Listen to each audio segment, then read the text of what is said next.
কিছু কিছু risk factor আছে, অর্থাৎ কোনো কোনো কারণ আছে যাদের ক্ষেত্রে গ্লকোমা আমরা বেশি দেখতে পাই।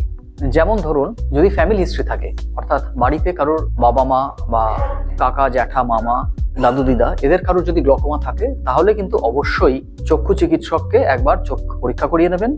কতগুলি সাধারণ পরীক্ষা দ্বারাই বোঝা যায় আপনার গ্লকোমা আছে কিনা। গ্লকোমার ব্যাপারে সবচেয়ে গুরুত্বপূর্ণ ব্যাপার হলো, গ্লকোমাতে দৃষ্টিশক্তি ধীরে ধীরে ক্ষীণ হয়ে আসে। চোখ লাল হয় না, চোখ ব্যথা হয় না, অন্য কোনো সমস্যা বেশিরভাগ ক্ষেত্রেই দেখা যায় না। সুতরাং সঠিক সময়ে রুটিন চেক আপ যদি আমরা না করি, তাহলে কিন্তু অনেক ক্ষেত্রে গ্লকোমা মিস হয়ে যায়। তো আমরা বলছিলাম, যদি ফ্যামিলি হিস্ট্রি থাকে তাহলে গ্লকোমা হওয়ার চান্স বেশি থাকে।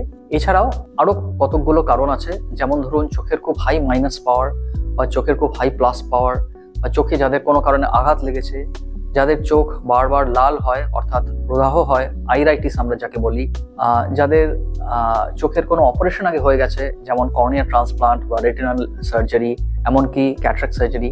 তো এই সমস্ত রোগীদের ক্ষেত্রে কিন্তু গ্লকোমার চান্স বেশি থাকে।